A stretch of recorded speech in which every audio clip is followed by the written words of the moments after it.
Irmãos, eu quero nesse instante convidar você a abrir a palavra do Senhor em Tiago, capítulo de número 5, versos 7 a 11. Este será o texto da nossa reflexão neste momento. Diz-nos assim a palavra do Senhor: sede, pois, irmãos, pacientes até a vinda do Senhor.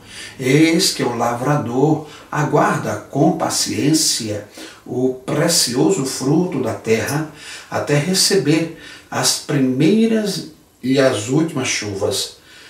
Sede vós também pacientes e fortalecei o vosso coração, pois a vinda do Senhor está próxima. Irmãos, não vos queixeis uns dos outros, para não serdes julgados. Eis que o juiz está às portas. Irmãos, tomai por modelo no sofrimento e na paciência os profetas, os quais falaram em nome do Senhor. Eis que temos por felizes os que perseveram firmes. Tende ouvido da paciência de Jó? E viste que fim o Senhor lhe deu? Porque o Senhor é cheio de terna misericórdia e compassivo. Somente até aqui. Tendes ouvido da paciência de Jó? Suportando com paciência o sofrimento. Queridos irmãos, quem entre nós pediria a paciência de Jó? Sentar-se em cima de um monte de sofrimento e dor inimagináveis e mesmo assim bradar em alto e bom som: Deus deu, Deus tirou. Bendito seja o nome do Senhor. Pois este foi um testemunho de paciência, de amor, fé em Deus, que soa alto e claro eternamente. Não é mais fácil questionar nosso Deus soberano quando as tribulações ameaçam esmagar nossas almas do que encontrar forças no desamparo, alegria na submissão, descanso na resignação? Se Deus pedisse para você entrar em uma fornalha de aflição para que sua fé pudesse ser provada e seu espírito refinado como o do ouro puro, você diria que sim? Quando você está desfrutando dos prazeres do pecado, mesmo que por um tempo você recebe a vara da ira de Deus com ações de graças em seu coração? Se você fosse chamado para ser perseguido por causa da justiça, seria o primeiro a dizer: embora os portões do inferno sejam trazidos para perto, não terei medo do mal, mas me alegrarei por ser considerado digno de sofrer por causa do seu nome? Pois bem, o texto de Tiago nos desafia a desenvolver a paciência, pois ela é extremamente vantajosa e ensina-nos a nos regozijar no Senhor durante as maiores tempestades de sofrimento em nossa vida. Antes que alguém possa realmente entender o ensino de Tiago a respeito da paciência, é preciso primeiro entender as terríveis circunstâncias que os cristãos viviam fora da Palestina nos dias em que Tiago escreveu a sua epístola. A primeira fonte de sofrimento que nós podemos então verificar aqui no texto que acabamos de ler, amados irmãos, foram os ricos. Os ricos que oprimiam aqueles pobres cristãos, enquanto Tiago denunciava que os ricos, eles oprimiam, mas que os cristãos, deveriam perseverar, né? Deveriam sofrer de alguma forma o dano. Tiago denunciava aqueles que adquiriam ou perseveravam em acumular riquezas à custa de outras pessoas. Seu conselho para as 12 tribos da dispersão era que suportasse pacientemente seu sofrimento econômico, vangloriando-se de que, em seu estado de pobreza, lembrasse que um dia eles seriam eternamente ricos. A segunda fonte de sofrimento que podemos verificar aqui no texto que lemos era a crença em apenas um Deus. Embora os judeus tivessem, durante o período que estavam vivendo, a famosa Pax Romana, todos os dias enfrentavam perseguição por não adorarem a divindades romanas e nem tampouco o imperador. Os cristãos da dispersão estavam sofrendo tão intensamente que começaram a projetar sua raiva e hostilidade nos membros de suas próprias igrejas.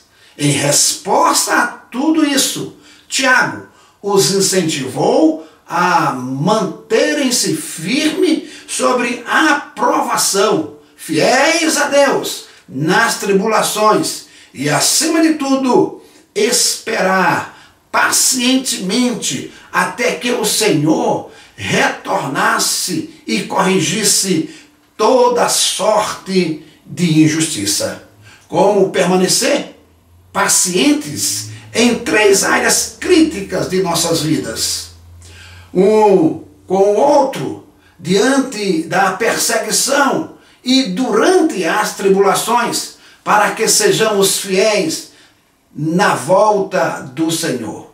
Como permanecer pacientes em meio ao sofrimento, diante da irmandade? É o que diz o verso de número 7 ao verso de número 9. Os cristãos não devem apenas ser pacientes com as pessoas de fora que os perseguem. Eles precisam especialmente ser pacientes com aqueles que estão dentro da igreja, que muitas vezes nos irritam e deixam-nos à flor da pele os nossos nervos, que é quando sofremos situações das quais não temos controle, ou com pessoas muito mais poderosas do que nós, tendemos a lançar nossas frustrações nas pessoas mais próximas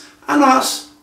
Segundo Tiago, o fato dos cristãos da dispersão não terem seus desejos satisfeitos se tornou uma fonte de muitas contendas, resmungos, fraquezas e julgamentos severos entre os irmãos e irmãs em Cristo, como pode ser visto no capítulo de número 4, verso 1 ao verso de número 3, onde eu quero convidar você a ler por que estava acontecendo aqueles conflitos e por quê. Tiago, então, ensina àqueles irmãos este princípio. Capítulo 4, verso 1 e 3. Abrir o texto? Pois bem, nos diz assim a palavra do Senhor: de onde procede guerras e contendas que há entre vós? De onde senão dos prazeres que militam na vossa carne? Cobiçais e nada tendes, matais e invejais e nada podeis obter. Viveis a lutar e a fazer guerras, nada tendes, porque não pedis.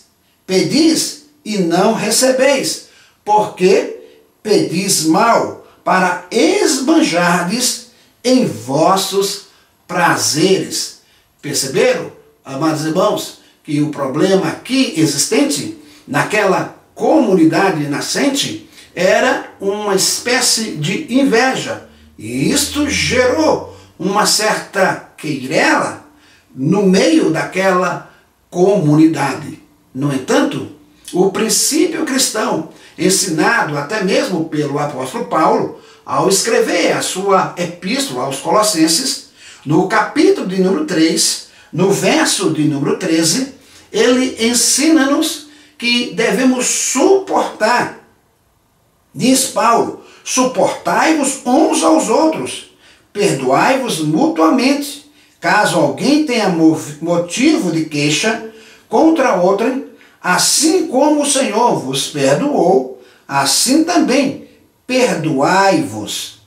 Paulo nos ensina esse princípio do perdão. Devemos perdoar aqueles que de alguma forma nos ofendem. Mas Tiago também nos ensina que nós devemos olhar para os nossos irmãos, entendendo que eles foram criados à imagem e semelhança do nosso Deus. Olhar para eles como parte integrante do corpo de Cristo.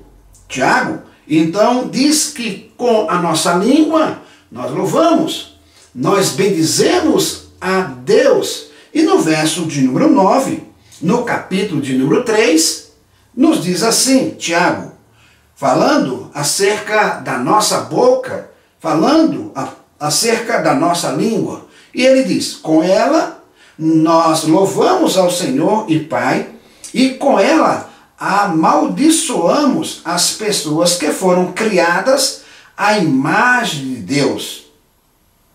Portanto, amados irmãos, nós não podemos deixar aqui este registro de erros, não devemos manter no nosso caderno, na nossa consciência, o registro de pecados que as pessoas cometem sobre as nossas vidas. Mas devemos então de deletar estes pecados, estas culpas. Nós não podemos manter estes registros, mas devemos procurar os interesses dos outros e não os nossos. Resmungar e lutar com outros crentes não apenas minimiza nosso testemunho de amor de Deus para o mundo, mas Tiago, ele nos convida a julgar a nós mesmos, pois da mesma maneira que julgamos os outros, também seremos julgados, conforme nos ensinou o nosso mestre amado no seu sermão da montanha. Como os cristãos, nos dias de Tiago, lutamos, resmungamos, julgamos severamente nossos irmãos e irmãs.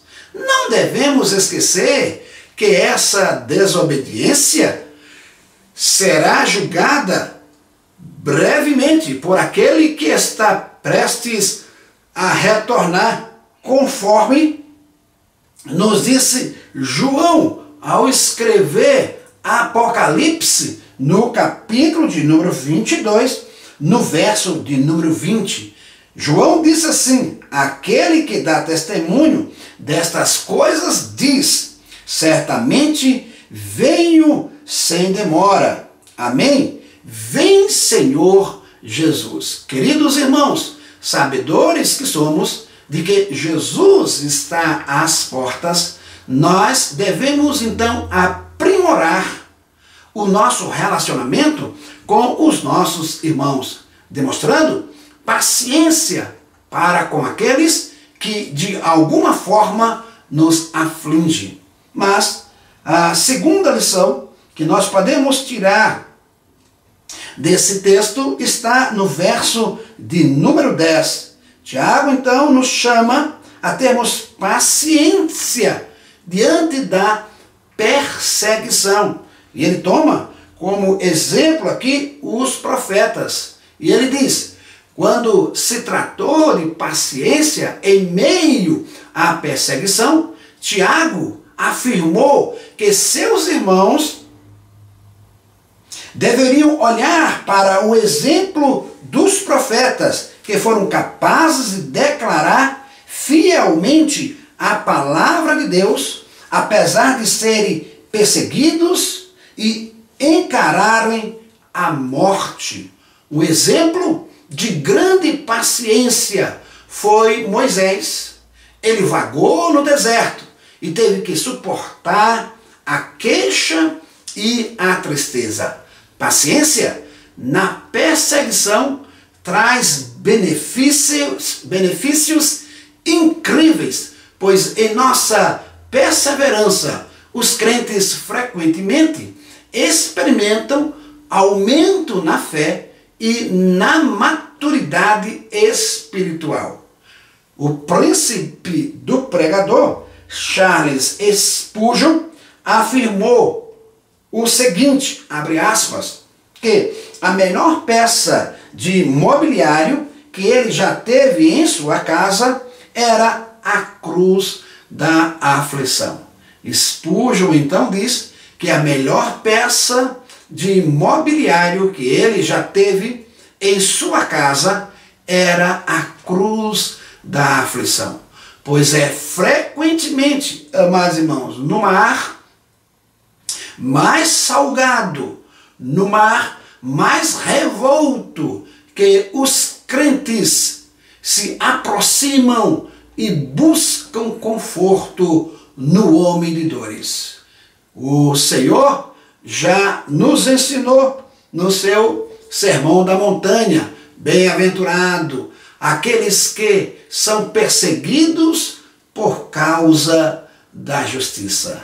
Pois esta experiência pode ensinar a cada um de nós muitas lições sublimes. Por exemplo, quando o pastor escolhe cortar a lã de pecados das ovelhas e da complacência em suas vidas, devemos então dar as boas-vindas à sua faca da disciplina, pois uma vez cortado o pecado, podemos nos conformar à sua perfeita vontade e experimentar um relacionamento mais profundo com aquele que nos persegue quando se trata de ser perseguido por causa da justiça. Não devemos nos alegrar por ter sido considerados dignos de sofrermos por causa do nome do Senhor? Não é na perseguição com perseverança que a fé em Deus é testada e tem a oportunidade de crescer?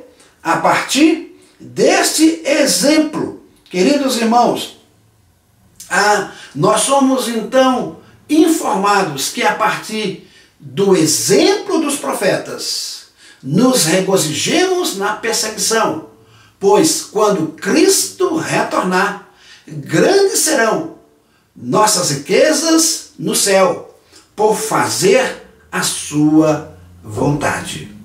Em terceiro lugar, nós podemos então verificar aqui, agora, no verso de número 11, que além de trazer a figura dos profetas, o autor sagrado retoma mais uma vez a importância das escrituras sagradas, trazendo a figura então de Jó associada ao sofrimento. E no verso de número 11 podemos então perceber que a paciência nas provações e nas tribulações nós podemos entender e aprender, sobretudo com esta figura de Jó. Quando se trata de paciência nas tribulações, Tiago diz que seus companheiros cristãos que olhem o exemplo de Jó. Vocês lembram? Quem é que não lembra do sofrimento tão penoso de Jó? Contudo, é sempre bom refrescar a nossa memória. Quando abrimos o livro de Jó, no capítulo 1, nós vamos perceber que, apesar de ser irrepreensível e justo, temente a Deus e que se desviava do mal, nós verificamos que Deus permitiu o cão do inferno, como dizia a irmã Marinalva, lá em Mairi, né? O sujo, né? O cão do inferno, né? O sujo, Satanás, que afligisse Jó como o máximo de tribulação possível, sem tirar sua vida física. Depois que os sabeus pegaram seus bois e jumentos, e o fogo desceu do céu, queimando as suas ovelhas, e que um forte vento derrubou a casa, matando seus filhos e filhas, como nos diz o capítulo 1, o verso de número 19, que nos diz assim: veio um mensageiro a Jó e lhe disse: os bois lavravam e as jumentas passeavam junto a eles. De repente, deram sobre eles os sabeus e os levaram e mataram aos servos a fio de espada. Só eu escapei para trazer-te a nova. Falava este ainda, quando veio outro e disse: fogo de Deus caiu do céu e queimou as ovelhas e os servos e os consumiu. Só eu escapei para trazer-te a nova. Eis que se levantou grande vento do lado do deserto e deu nos 4 cantos da casa, a qual caiu sobre eles, e morreram. Só eu escapei para trazer-te as novas. Veja só, irmãos, e tendo recebido estas notícias tão terríveis, não é? Jó ainda recebeu, segundo o capítulo de número 2, o verso de número 7, feridas dolorosas da sola dos pés até o alto da cabeça. A resposta de Jó foi: louvado seja o nome do Senhor. Mesmo quando a sua esposa o aconselhou a amaldiçoar a Deus e morrer, quando aqueles consoladores miseráveis, dito amigos, o Bildade, o Zofar e o Elifaz, se deslocaram das regiões mais longínquas para, de alguma forma, trazer consolo a Jó, quando tentaram convencê-lo de que suas calamidades eram resultado de seu pecado, Jó permaneceu firme em sua crença de que, apesar de permitir que essas calamidades horrendas acontecessem a um homem justo, Deus ainda era a sua maior porção. No final da história de Jó, somos informados de que, uma vez que ele sofreu seu triste luto, pobreza abominável e terrível tormento no corpo e mente, ele recebeu uma porção dupla do que havia perdido. Se Jó não tivesse suportado fielmente suas tribulações, estaria preparado para receber uma porção dupla? Teríamos ouvido falar de sua paciência? O inimigo não pôde triunfar sobre Jó. Ele o jogou no monte das dores e ele se tornou o seu trono, mais glorioso do que o trono de marfim de Salomão. Já é bastante difícil observar outros suportarem aflições, mas quando toca nos nossos ossos, carne, mente, sem Deus, torna-se insuportável, visto que o sofrimento acontece com todos, nos diz Salomão no capítulo de número 9, no verso de número 11. E a chuva, amados irmãos, cai tanto sobre os justos quanto sobre os injustos, nos ensinou então o Senhor. De modo que o fato de sermos nós cristãos, isto não nos isenta de passarmos pelas lutas, pelas dificuldades, pelas provações, enfermarmos tantas vezes, passarmos às vezes até mesmo dificuldades extremas na nossa vida. Afinal de contas, estas coisas, elas sobrevêm sobre justos e injustos. Se alguém se rebela contra a permissão de Deus, então seus remédios se transformam em veneno e aumentam as mágoas ao se recusar a suportá-las. Embora muitas vezes Deus não nos dê as razões pelas quais Ele permite que nossas aflições ocorram, não devemos esquecer que Deus ainda assim é soberano e que nenhum fio da nossa cabeça perecerá sem a sua permissão. E mesmo que Deus permita que nossos corpos se deteriorem prematuramente, não devemos nos alegrar por termos tido a oportunidade de crescer espiritualmente em nossa paciência, ser uma luz para os que estão em nosso entorno. Louvado seja o Senhor, que está próximo de dar um basta em nossas aflições, no momento em que elas servirem ao seu propósito. Isto mesmo, de alguma forma, as nossas lutas, as nossas provações, elas servirão para que o propósito de Deus se cumpra na nossa vida e de forma pedagógica ensine também a outros acerca do ser de Deus.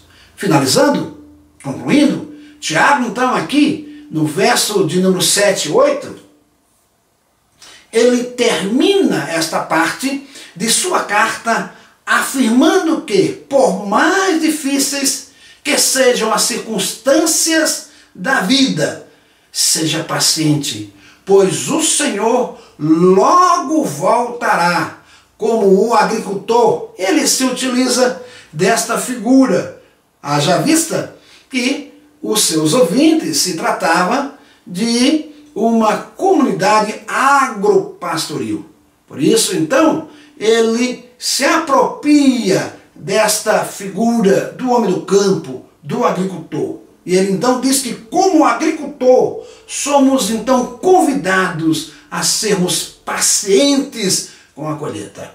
Assim como não há nada que o fazendeiro palestino possa fazer para acelerar a chegada da chuva, nem aqueles que sofrem perseguições ou tribulações pode acelerar o retorno do Senhor. Isso não significa que devemos ser observadores passivos e preguiçosos nas dificuldades da vida, mas como o fazendeiro que capina e aduba as plantações, Enquanto espera pela chuva, também precisamos eliminar o pecado da vida através da confissão e sempre dispostos a obedecer a Deus em tudo. Vivemos em um mundo decaído.